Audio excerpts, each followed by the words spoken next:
More questions, dear students? Yes. Milei.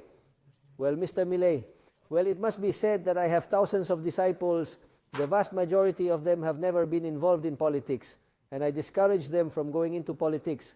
But this one has been involved in politics and is the first of my disciples to reach the presidency of a government. It is interesting because he is an educated person, contrary to the stereotype or the caricature that the media want to make of him. He is a professor of economic theory, or rather, as they say there, a full professor. That is, he knows the arguments perfectly well, something that does not usually happen with politicians who are ignorant in social science, both those who opposed him and those who are here, that is, not even the president. Well, the president of the government is an economist and a doctor, but he is a very special case, and we are going to leave him aside. But Faijo and the others, Rajoy, are usually lawyers, jurists. Politicians are not usually economists. Milei is a peculiar character because he knows perfectly well the arguments, and in the debates he easily dismantles his opponents, bam, bam, bam, bam, bam. What happens is that he has a very aggressive manner. Apparently, from our perspective, sometimes it seems that he starts shouting, that he is an energetic person, or that he loses his temper. I would say rather that he is, you who are of audio-visual communication, he is 50% theater, 50% lack of patience. He has no patience in the face of stupidity. It's both 50% theater and 50% miss, don't interrupt me. Lack of patience. And then, after dismantling anyone in the debate, he ends up telling them, and you know that I tell you, besides everything else, that you are a fucking lefty. Of course, to say this to a person on television in the most important prime time of national television. Well, in Europe, in Spain, that person would be immediately disqualified, because apparently these schemes do not work like that in Argentina. And every time he said a fucking lefty, he got 100,000 more votes. There are many explanations as to why this may be due, that the situation there is really desperate. And bear in mind that a reform in the right direction towards the dismantling of the state has never succeeded, except in very dire circumstances or social disaster. We have the best known case, which is the triumph of the social market economy in post-World War II Germany. Germany was absolutely destroyed by bombing.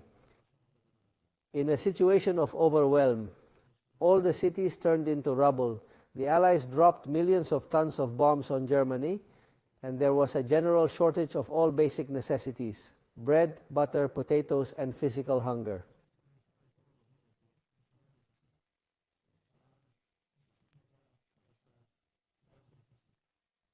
Then it only occurred to the occupying powers, advised by their expert social engineers, to establish price ceilings and rationing cards. Well, a purely coincidental circumstance occurred that the American occupiers took out of their farm a German who was hidden in the cellar. His name was Adenauer. And why? He was chosen because he had been one of the few who before the war became mayor, I think it was of Munich, and he opposed Hitler, but then he was thrown out of politics. Well, they took him out of the basement. He was terrified. He thought they were going to shoot him. It turned out that they weren't. They told him, we're going to put you at the front of a political party. This is the only thing that the Americans did right in the occupation. You're the Christian Democrat, come on, and set up democracy here. And so it was. And Adenauer set up his government. And who did he choose as Minister of Economy? A friend of his name was Ludwig Erhard.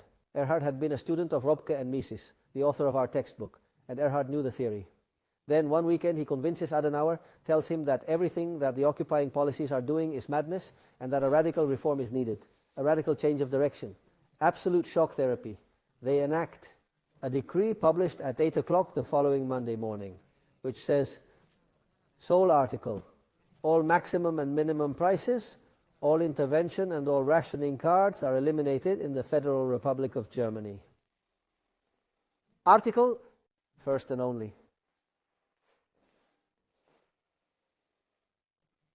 When the generals of the occupying powers received the article, the anecdote is that the American general dropped his coffee, threw up, immediately pressed a button, called the others together, let them come here to Adenauer and Erhard. They were called to account and they told them, you are absolutely crazy. You had no authority to do this. we're going to dismiss you. There is only one chance for them to save themselves, that tomorrow they will make another decree annulling the one they have just published today. Erhard says in his memoirs that the poor man was receiving all the scolding with his fingers crossed and saying to himself, "Dear Madonna, may economic theory work. Dear Madonna, may economic theory work." And do you know what happened that Monday? When the Germans, with their country destroyed, read the decree that everything was liberalized all at once. All at once? From under the stones and from the rubble of all German cities, countless spontaneous markets were set up. Countless spontaneous markets filled to overflowing. Of potatoes, onions, milk, bread.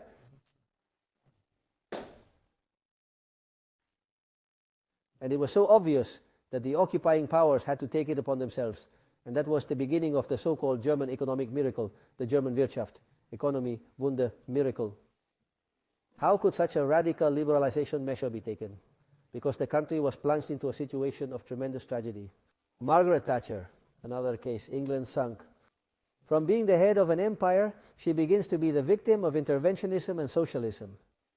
By both parties, not only the Labour Party, but also the Conservative Party. I remember Edward Heath. You were not born absolutely socialist, although he was from the Conservative Party.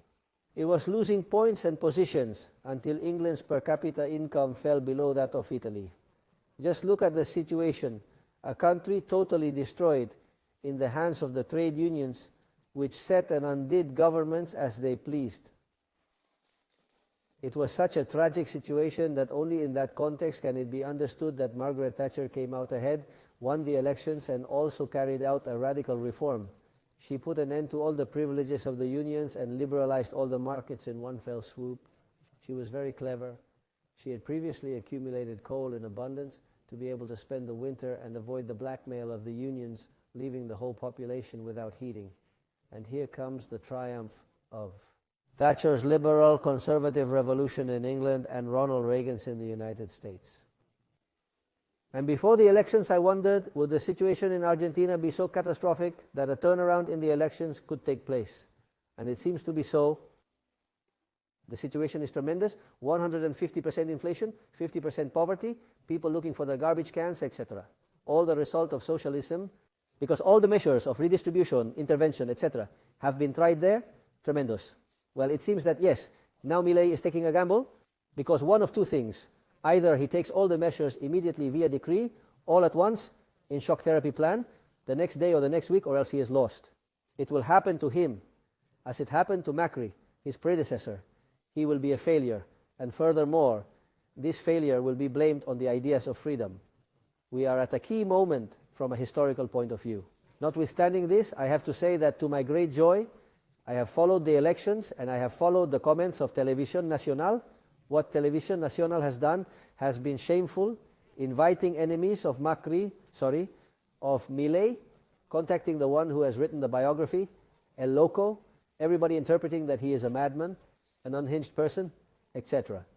But my joy was very great, because for the first time I have seen that in a generalized way, people started to talk in the networks, in the media, in the national television, controlled by the government, in the national radio, about anarcho-capitalism, anarcho-capitalism this, anarcho-capitalism that, and look how crazy this guy is. He wants to do away with the state, the subsidies, to reduce taxes, to leave freedom to everybody. Is he crazy? Mises used to say that the important thing is to be talked about, even if it is bad. And more than one person who listens to it will remain in his subconscious and will say, well, maybe he is not so crazy. This idea of doing away with subsidies and aid, making us all independent, lowering taxes and giving a chance to freedom, maybe it is not so bad. And I love the fact that anarcho-capitalism is starting to be heard, because the one who has introduced the term in Spain and to a great extent in the world is yours truly. And that a president of the government declares himself an anarcho-capitalist, well, it seems to me to be the highest honor. They have published in the press several comments on my relationship with Milei. I don't know if you have seen it. An article from the BBC, another one from the press. Look at it. You will see it there. And they even refer to this classroom. It is curious. Well, those are the comments you were told about Milei. Does anyone want to add anything about Milei? That's not known. They say there are no dollars to dollarize. It's false.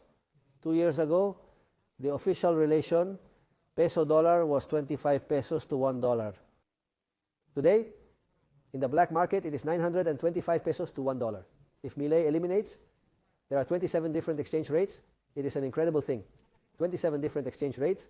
Then, depending on the friend you have, depending on the type of operation you are going to carry out, they give you one exchange rate or another.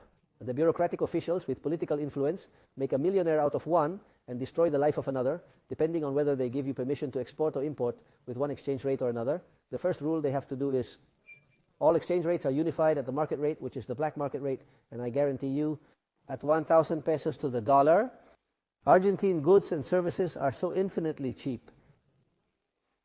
The world turns to buying in dollars, all of Argentina. In short, Argentina is flooded with dollars, and dollarization becomes feasible. And I will end with a final comment which will sound a bit Chinese to you, but which is the result of my monetary contributions. It is vital that dollarization be accompanied by the requirement of a 100% cash coefficient for demand, deposits, and equivalents, because otherwise, at the slightest change, at the slightest crisis of confidence, open for internal or external reasons or both. If people go for their dollars and they are not there, there will be another Corralito, as they already had one in Cavallo's time, and the social damage was tremendous, and that would completely discredit Milei and his followers. Inseparable from dollarization is the objective of a 100% cash ratio, which, by the way, I have always defended for 30 years, that it is the essential reform required by the modern financial system to be compatible with a true market economy and with the capitalist system. We will talk about this a little more after the long weekend of the Constitution, when we will talk about money. Any more comments on Milei? Let's follow closely to see what happens. Another point. Don't be fooled into thinking that Milei is an ultra-right-winger, or that he is a fellow traveler of Donald Trump or Bolsonaro, etc. It has nothing to do with it. There is an article today in the Wall Street Journal explaining it. Donald Trump is a tremendous interventionist. He is in favor of raising tariffs. He is an enemy of free trade. He wants to protect American industry by establishing walls to the free importation of goods and services. He is just the opposite of what Milei defends. Who is not an ultra-right-winger? He is an ultra-liberal. He, in the speech, did not dare to say, I am an anarcho-capitalist. He said, I am a libertarian liberal. Donald Trump wants to manipulate money, lower interest rates, and make inflation, when Milei wants to do just the opposite, return to a strong currency and do away with the central bank. It has absolutely nothing to do with it. Milei is a true liberal, while Donald Trump and the other fellow travelers are right-wing populists, for they advocate right-wing socialism, state interventionism in the economy, not freedom. And long fucking left freedom, which is the campaign slogan. There is a curious thing, and it is that in the first round, he got 30% of the votes. That 30% was all the Argentine youth. That is to say, he sweeps with the young people. With young people from 30 years old and below, 100% vote for them, but it does not matter. Upper class, middle class, and above all, lower class. It is an interesting social phenomenon because young people are not corrupted. Young people want to have a future in life. Young people appreciate freedom. They have not yet been a victim of political correctness, nor have they been victims of subsidies or dependence on the state. State intervention is like a drug. Once you become dependent, it is impossible to get off it. Young people have not yet fallen, for the most part, into this drug addiction that is statism, whether right-wing or left-wing. Well, this is my comment on Milei.